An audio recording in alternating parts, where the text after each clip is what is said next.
ദേവാമൃതം. ദേവാമൃതത്തിലിനി ജ്യോതിഷ പങ്ക്തി. ദേവാമൃതം. ഇന്ന് 1194 ആണ്ട് കുംഭമാസം 28-ാം തീയതി, അതായത് 2019 മാർച്ച് 12 ചൊവ്വാഴ്ച. നക്ഷത്രം കാർത്തിക.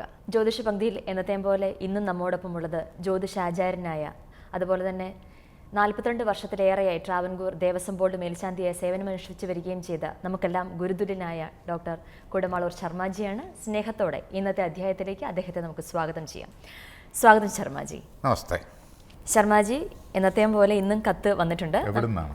മുംബൈയിൽ നിന്നാണ് കത്ത് വന്നിരിക്കുന്നത്. വായിച്ചു തുടങ്ങാം. ആരതി മേനോൻ എഴുതുന്ന കത്താണ്.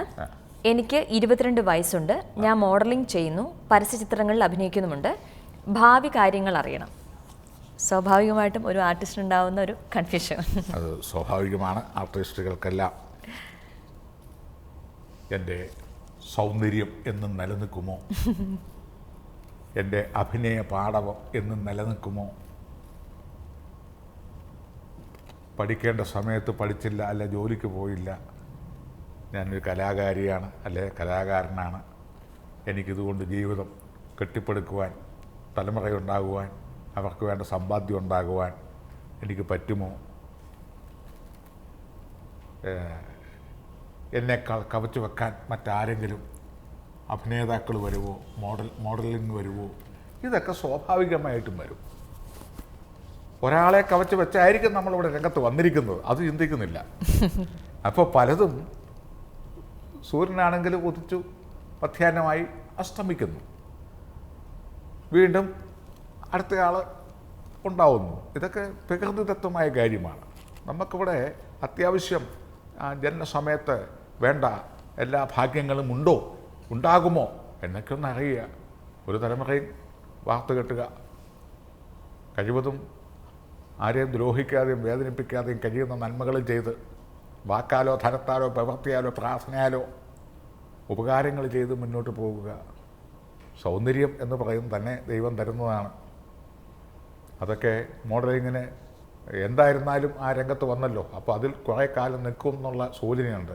ജ്യോതിശാസ്ത്രപരമായിട്ട് കത്തിങ്ങോട്ട് അയച്ചതുകൊണ്ട് ജ്യോതിശാസ്ത്രപരമായി നോക്കിക്കഴിഞ്ഞപ്പോഴത്തേനും ആരതിയുടെ ഗ്രഹനിലയിൽ നിൽക്കുന്നത് ചന്ദ്രനും ചൊവ്വയും കൂടി ചേർത്ത് ഒരുമിച്ച് സമാഗമമായി ശശിമംഗളം എന്ന യോഗമാണ്. അത് ആർക്ക് ചന്ദ്രനും ചൊവ്വയും കൂടെ നിന്നാലും അത് ശശിമംഗളമാണ്. അതിനകത്ത് രാജ്യാന്തര വ്യത്യാസമില്ല, പ്രായഭേദ വ്യത്യാസമില്ല, രാഷ്ട്രീയ വ്യത്യാസമില്ല, മതവ്യത്യാസമില്ല, അതുപോലെ തന്നെ ഉച്ചനീചത്വങ്ങൾ അതിനകത്തൊന്നുമില്ല. ചന്ദ്രനും ചൊവ്വയും കൂടെ പൂർണ്ണ ബലത്തോടെ, ഇല്ലെങ്കിലും ഒരു 3/4% ബലത്തോടെ നിന്നാൽ അത് പൂർണ്ണമായ ശശിമംഗള യോഗം. കീർത്തിയും സമ്പത്തും അഴകും ആയുസ്സും ആരോഗ്യവും ഈശ്വരാനുഗ്രഹവും ഒന്നിച്ചനുഭവിക്കാനുള്ള യോഗം. മോഡലിംഗ് ആകുമ്പം അതിൻ്റേതായ ആസ്വാദകരുണ്ടാവും, അതിൻ്റേതായ സൗന്ദര്യം വേണം. ഒരു അഭിനേതാവിൻ്റെ സൗന്ദര്യമായിരിക്കില്ല മോഡലിംഗ് ആയിരിക്കണമെന്നുണ്ടോ? ഇല്ല. അതിനൊരു പ്രത്യേക സൗന്ദര്യമാണ്. എന്നാൽ മോഡലിങ്ങിൻ്റെ സൗന്ദര്യം അഭിനേതാവിനുണ്ടാവണമെന്നില്ല. അതെല്ലാം കലകളിൽ തന്നെ പെടുന്നതാണ്. ഇതിനോടൊപ്പം ശുക്രൻ എന്ന കലാകാരനായ ഗ്രഹവും കൂടെ അനുകൂലമായിട്ട് നിന്നാൽ ആ മോഡലിങ്ങിൽ തന്നെ സാമ്പത്തിക അഭിവൃദ്ധിയും ഐശ്വര്യവും ഒന്നുകൂടെ വർദ്ധിക്കും എന്നാണ്.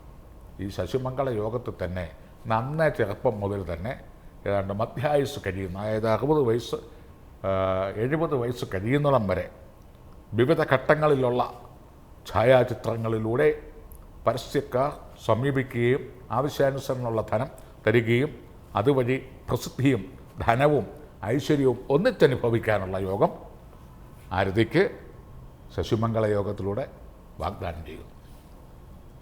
അതുപോലെ നല്ലൊരു കുടുംബം നടത്തുവാനുള്ള യോഗവും ശശിമംഗളക്കാർക്കുണ്ട്. ഇത് സ്ത്രീ പുരുഷ ഭേദമന്യേയുള്ള ഒരു യോഗമാണ്. അത് മോഡലിംഗ് വിഭാഗത്തിൽ തന്നെ പോകണം എന്നില്ല. ഒരു സീരിയൽ നടിയായിരുന്നാലും സിനിമാ നടിയായിരുന്നാലും മോഡലിംഗ് ആയിരുന്നാലും നടനായിരുന്നാലും നടന്മാരായിരുന്നാലും ബാലനടിയായിരുന്നാലും ബാലനടനായിരുന്നാലും നാടകമായിരുന്നാലും അതുപോലെ വിവിധ മേഖലകളിൽ പ്രാഗൽഭ്യത്തോടുകൂടി മുന്നോട്ട് പോകുന്നവരിലും ശശിമംഗള യോഗമുണ്ട്. എല്ലാ ഫീൽഡിലും ഉണ്ട്. പ്രത്യേകിച്ച് കൂടുതലായി അത് ശോഭിക്കുന്നത് നിയമപരമായ മേഖലകൾ, IPS, IAS, സിവിൽ സർവീസ്, കലാരംഗങ്ങൾ, കായിക രംഗങ്ങൾ, നിയമരംഗങ്ങൾ, സൈന്യരംഗങ്ങൾ, ഇങ്ങനെയുള്ളതിലാണ് കൂടുതലും ശശിമംഗള യോഗം കൂടുതൽ ഉറച്ചു നിൽക്കുന്നത്. അപ്പോൾ ആരതിക്ക് ശശിമംഗള യോഗമുണ്ട്. ചെറുപ്പം മുതൽ, അതായത് 10-21 വയസ്സ് മുതൽ ഏതാണ്ട് 70-71 വയസ്സ് വരെയുള്ള കാലഘട്ടങ്ങളിൽ പേരും പ്രസിദ്ധിയും ധനവും ഐശ്വര്യവും കുടുംബവും എല്ലാ മഹിമയും ഒത്തടങ്ങിപ്പോകാനുള്ള ഒരു യോഗം ഉണ്ട്.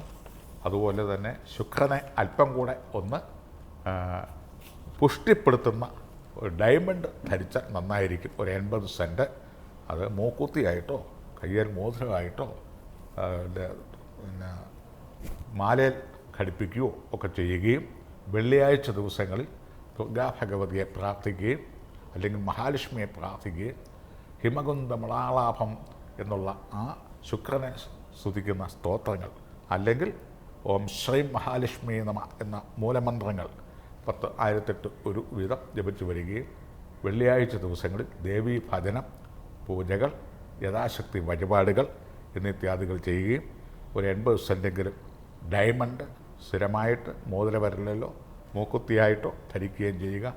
അല്പം ശുക്രന് മൗഢ്യമുള്ളത് മാറിക്കിട്ടും. ഏതായിരുന്നാലും ശശിമംഗള യോഗം നല്ലൊരു മോഡലിംഗ് ആയിട്ട് ഭാവിയിലും അതിനു വേണ്ട ധനവും ഐശ്വര്യവും എല്ലാം ഉണ്ടാവും. ഒന്നുകൊണ്ടും പ്രയാസപ്പെടേണ്ട കാര്യമില്ല. നന്ദി ശർമ്മജി. മാർഗനിർദ്ദേശങ്ങൾ അനുസരിച്ച് പ്രതിവിധികൾ ചെയ്യുക, ഗുണഫലങ്ങൾ ഉണ്ടാവട്ടെ. ജ്യോതിഷപരമായ മാർഗനിർദ്ദേശങ്ങൾ ഡോക്ടർ കുടമാളൂർ ശർമ്മജിയിൽ നിന്ന് അറിയാൻ ആഗ്രഹിക്കുന്നവർ താഴെ കാണുന്ന നമ്പറിൽ അദ്ദേഹത്തെ കോൺടാക്റ്റ് ചെയ്യാവുന്നതാണ്. പ്രശ്നപരിഹാരങ്ങൾ സ്വായത്തമാക്കാവുന്നതാണ്.